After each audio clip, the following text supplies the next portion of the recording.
प्रिय छात्रों, स्वागत है आप सभी का आज के इस वीडियो में। और आज स्टार्ट कर रहे हैं चैप्टर नंबर 10 जिसका नाम है गुरुत्वाकर्षण यानी ग्रेविटेशनल। स्टार्ट करते हैं पहले पॉइंट से। तो पहला पॉइंट आप लोग लिखिएगा गुरुत्व। हेडिंग डालिए, गुरुत्व लिखिए। गुरुत्व क्या है उसके बारे में जानते हैं कि पृथ्वी का वह गुण जिसके कारण वह प्रत्येक वस्तु को अपने केंद्र की ओर खींचती है, गुरुत्व कहलाता है। जो भी कोई वस्तु अगर आप ऊपर की तरफ अगर फेंकते हैं तो वो कहाँ आती है? वापस लौट के आपके हाथों में आती है। तो यहाँ पर सीधा मतलब है कि पृथ्वी हर एक वस्तु को अपने केंद्र की यानी अपने सेंटर की तरफ खींच रही है। यही वाले जो प्रॉपर्टी है यानी इस वाले गुण को हम क्या कहते हैं? गुरुत्व कहते हैं। तो ये गुरुत्व कहलाता है, इसको आप लिख लीजिएगा। अगला पॉइंट लिखेंगे गुरुत्वाकर्षण बल। गुरुत्वाकर्षण बल क्या होता है आइए जानते हैं। अगर ब्रह्मांड में स्थित प्रत्येक कण, यहाँ पर कण की जगह आप पिंड भी ले सकते हैं, तो ब्रह्मांड में स्थित प्रत्येक कण के बीच लगने वाला आकर्षण बल को गुरुत्वाकर्षण बल कहते हैं। प्रत्येक वो वस्तु जिसमें द्रव्यमान होता है एक दूसरे की तरफ आकर्षण बल लगाते हैं, मतलब एक दूसरे की तरफ खींचते हैं, यही बल गुरुत्वाकर्षण बल कहलाता है। और इस बल का मान न्यूटन के अनुसार क्या है कि उन पिंडों के द्रव्यमानों के गुणनफल के समानुपाती तथा उनके बीच की दूरी के वर्ग के व्युत्क्रमानुपाती होता है। मान के चलिए दो द्रव्यमान आपको m1 और m2 हैं, ठीक है। ये अगले वाले पॉइंट में मैंने यहाँ पर क्लियर किया है। जैसे आप देख पा रहे हैं कि यहाँ पर दो द्रव्यमान आपको दिखाए गए हैं, एक द्रव्यमान आपका m1 है और एक दूसरा द्रव्यमान m2 है। इनके बीच की दूरी जो है वो r से दिखाई गई है। क्लियर? तो यहाँ पर आप लिखेंगे कि माना दो पिंडों के द्रव्यमान आपके m1 व m2 हैं तथा इनके बीच की दूरी r है, इसको r बनाइएगा। तो गुरुत्वाकर्षण के नियम के अनुसार जो समानुपाती कहा गया है कि दोनों के गुणनफल के समानुपाती होता है उनके द्रव्यमान के, तो यहाँ पर आप लिखेंगे कि f जो प्रोपोर्शनल है, समानुपाती का चिन्ह इसको लगाते हैं, और m1 और साथ में m2। तो ये आपने पहला वाला स्टेटमेंट पूरा किया जिसमें कहा गया था कि जो बल है उनके बीच में लगने वाला आकर्षण बल उनके द्रव्यमानों के गुणनफल के समानुपाती होता है तथा उनके बीच की दूरी के वर्ग के अनुपाती होता है, व्युत्क्रमानुपाती होता है। तो व्युत्क्रमानुपाती को 1 करके लिखते हैं। ये इक्वेशन नंबर 1 लिख लीजिए। और इसके बीच की दूरी जो आप अगर r दिखा रहे हैं तो 1/r², उसके वर्ग के व्युत्क्रमानुपाती होता है। ये इक्वेशन नंबर 2 डालेंगे। अब इन दोनों को आप अगले स्टेप में मिलाएंगे, यानी समीकरण 1 और समीकरण 2 को मिलाने पर, तो इन दोनों को मिलाने पर एक फाइनल समीकरण आपको यहाँ पर मिल रही है। ये ऐसे आप देख पा रहे हैं कि F proportional m1 m2 upon r²। F proportional समानुपाती का चिन्ह m1 m2 अपॉन r²।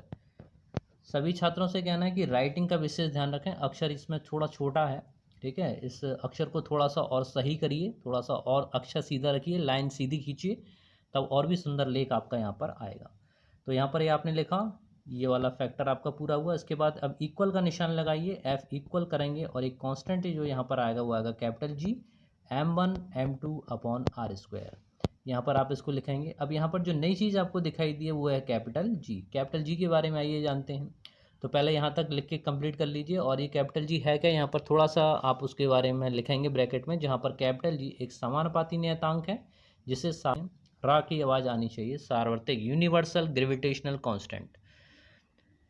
आगे, हाँ, ये यहाँ पर रा सही जगह पर उड़ाया, थोड़ा सा मैंने नीचे लाया, ऊपर की तरफ रखना पड़ेगा, सार्वत्रिक गुरुत्वाकर्षण नियतांक, ठीक है। तो यहाँ पर इस तरीके से आप नोट करिएगा।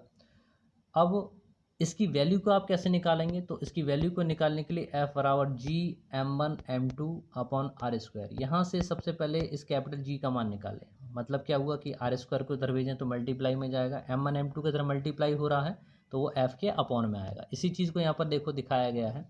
यहाँ पर अगर आप देखें तो G बराबर क्या लिखा हुआ है, F इंटू r² अपॉन में m1 m2।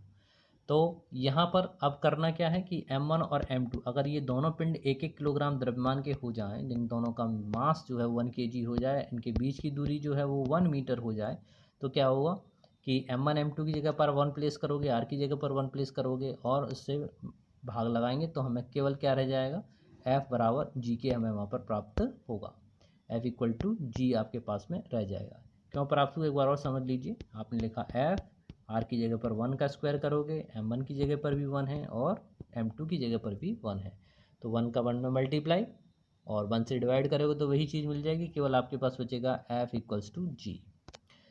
तो यहाँ पर परिभाषा अगर पूछा जाए कि सार्वत्रिक गुरुत्वाकर्षण नियतांक की परिभाषा क्या है, तो ये क्योंकि बल के बराबर है, जी किसके बराबर है, F के बराबर, तो सार्वत्रिक गुरुत्वाकर्षण नियतांक वह आकर्षण बल है जो परस्पर 1 मीटर की दूरी पर स्थित एकांक द्रव्यमान के पिंडों के बीच में या उनके मध्य में कार्य करता है।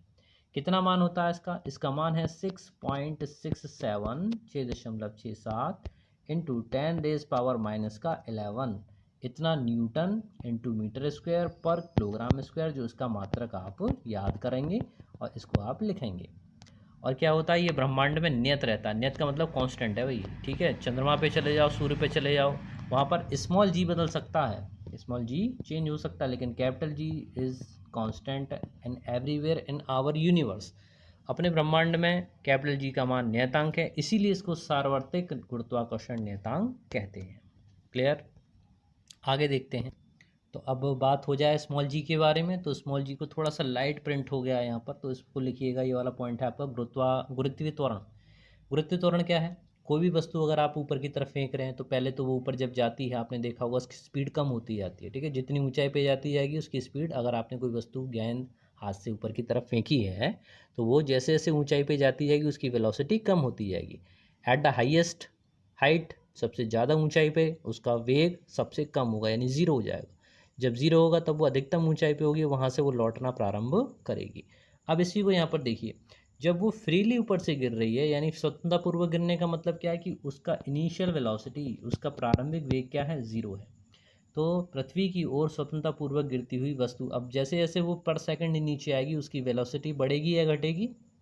बढ़ेगी, ठीक है। तो 1 सेकंड में उसकी वेलोसिटी कितनी बढ़ जाएगी? 1 सेकंड बाद अगर उसका वेग देखा जाए तो वो बढ़ के कितना हो जाएगा? 9.8 9.8 प्लस ज़ीरो। तो ये तो पहले ही थी, कितनी बढ़ी? 9.8। अगले अगले सेकंड में फिर वो 9.8 और बढ़ा दो उसमें, ठीक है। तो इस तरह से हर सेकंड उसके वेग में कितने की वृद्धि हो रही है? 9.8 मीटर पर सेकंड की वृद्धि हो रही है।